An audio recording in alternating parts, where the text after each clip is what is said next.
Bueno, pues como habéis visto, tanto Eduardo como Mónica y Javier lo que han hecho ha sido un repaso, dando unas pinceladas de cuáles son los sectores que tiene que ir tocando el plan de movilidad.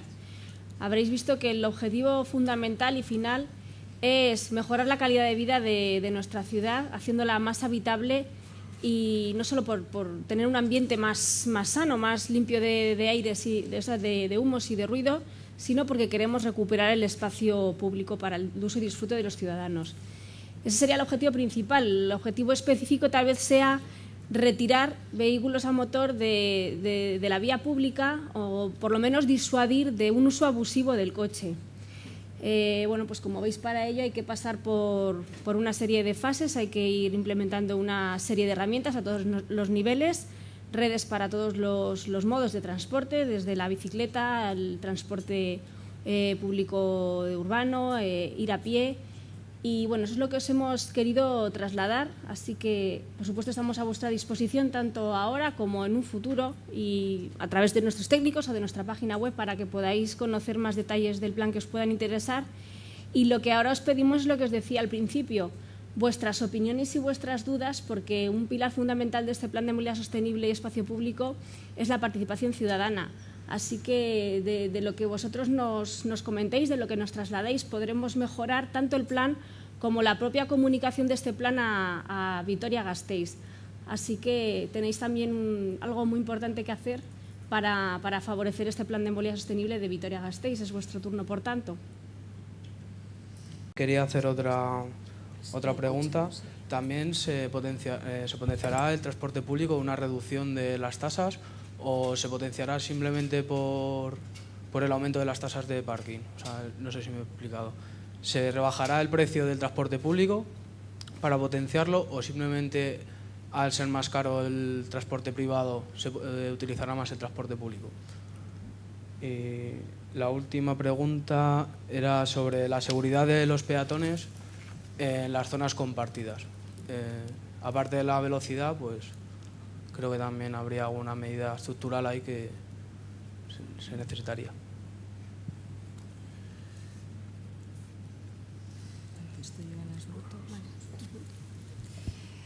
Bueno, en relación con el tema de las motocicletas, bueno, hay que decir en primer lugar que Vitoria no es una ciudad donde sea un modo de transporte muy habitual la motocicleta. Por tanto, tampoco ha tenido una consideración especial dentro del plan de movilidad. Nosotros, en principio, lo interpretamos como un vehículo a motor, ¿no? Y además de uso particular. Sí que es cierto que supone una serie de ventajas desde el punto de vista de la movilidad respecto al coche, pues en el sentido de que ocupa menos espacio.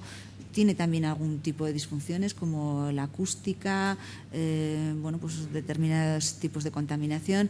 En cualquier caso, no es un vehículo que tenga demasiada presencia ahora mismo en Vitoria, y tampoco se ha planteado como un vehículo a potenciar.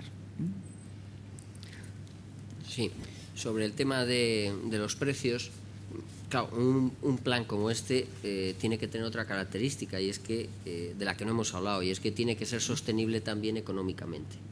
Entonces, desde el punto de vista de las tarifas del transporte público, tenemos que decir que partimos de una situación muy buena, porque Vitoria-Gasteiz tenía y tiene todavía y tendrá una de las tarifas más económicas dentro de todo el Estado. Yo creo que prácticamente las más económicas.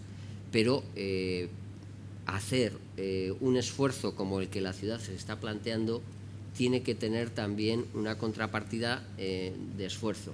Es decir, la situación es que el precio del transporte público se va a elevar sobre el nivel de precios actuales. Lo que pasa es que esa elevación va a ser porcentual y en números absolutos también menor que el incremento que pretendemos que tenga el aparcamiento. Pero hay que decir que el incremento del aparcamiento en sí mismo no es una finalidad. Estamos hablando, yo creo que es muy importante decir que nuestro enemigo no es el coche. El coche también es necesario para moverse en la ciudad. Lo que queremos buscar es un punto de equilibrio distinto, y para eso lo que buscamos es corregir el sistema de competencia que tenemos ahora. Entonces, lo que buscamos es un nuevo punto de equilibrio en el que la sostenibilidad forme parte de la balanza. Hasta ahora no hemos tenido en cuenta la sostenibilidad, y el punto de equilibrio en el que estábamos lo que hacía es, de alguna forma, hacer predominante los valores personales. El valor de la independencia, el valor de la comodidad dentro de tu coche, tu música, ese tipo de valores. Mientras que el nuevo punto de equilibrio que buscamos tiene en cuenta también eso, porque no lo podemos olvidar y está ahí. Pero el nuevo punto tiene que tener también en cuenta los costes de la no sostenibilidad. Y eso nos hace que tengamos que trabajar en todos los aspectos, también en el económico. Y por lo tanto, el mayor esfuerzo que el ayuntamiento va a hacer en servicio público, lógicamente lo tiene que intentar repercutir, porque habrá que financiarlo. Pero siempre intentando mantener una nueva escala, y que esa nueva escala sea coherente con el fin que perseguimos, que es el de la sostenibilidad. Perdona un momentito, sí, antes de que conteste Eduardo a lo de los peatones. El asunto de los precios, desde luego, es una medida que se supone que va a ayudar a trasladar personas de un modo de transporte a otro, pero es sobre todo una medida disuasoria. Hay que tener en cuenta que lo principal que se va a hacer es mejorar la red de transporte público. Eso es lo que entendemos que fundamentalmente va a lanzar a las personas a que dejen el coche y decidan coger el autobús. Esto sería una medida, por supuesto, necesaria, pero complementaria. La fundamental es dar una mejora de transporte público, porque si tú exiges a los ciudadanos que hagan un esfuerzo, pero no les das las posibilidades de que lo lleven a cabo, pues no tiene sentido, ¿no? El tema que planteabas de la seguridad, realmente es un tema que le estamos dando muchas vueltas. Vamos a ver, algún ejemplo, hemos hecho una plataforma única, una sección única de la calle, y estoy pensando en Cuadrilla de Mendoza, en el barrio de Zaramaga. Si conseguimos que el recorrido que pueda hacer el coche sea extremadamente corto, que tenga que entrar y prácticamente volver a salir por el mismo sitio, podemos, por ejemplo, evitar que coja ninguna velocidad, ¿no? Hay manuales que plantean en calles más anchas hacer recorridos un poquito sinuosos para que... los manuales de movilidad aportan muchas soluciones.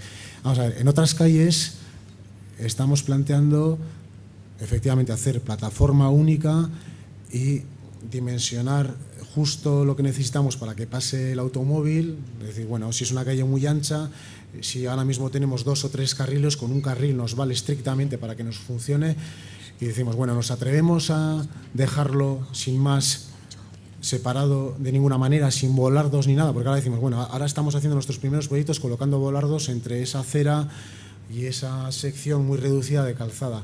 Y nosotros nos planteamos, si vamos colocando volardos en todas las soluciones de manzana, de supermanzana, vamos a tener miles de volardos en la ciudad, y eso tiene un coste altísimo. Entonces ahora inicialmente sí que vamos a colocar volardos en esas secciones únicas para garantizar unas zonas de seguridad absoluta para el peatón. Y pensando que con la educación ciudadana más adelante no tengamos que colocar nada, ¿no? Que simplemente con ese pavimento que ya está señalado por donde solamente puede circular el coche ya sea suficiente para que no tengamos que tomar ninguna medida adicional.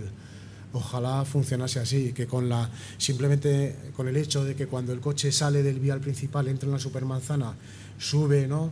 Se coloca al nivel de la acera, ya se le para la velocidad, ya con la señal que le indica que está en un vial compartido, esta señal, ¿no?, donde aparece el niño jugando como en la calle, con la educación ya funciona así. Yo creo que según las calles, según la anchura, iremos jugando con una u otra solución hasta, ojalá no fuese necesario colocar volardos, ¿no?, que todo el mundo lo entendiese y lo respetase desde el principio.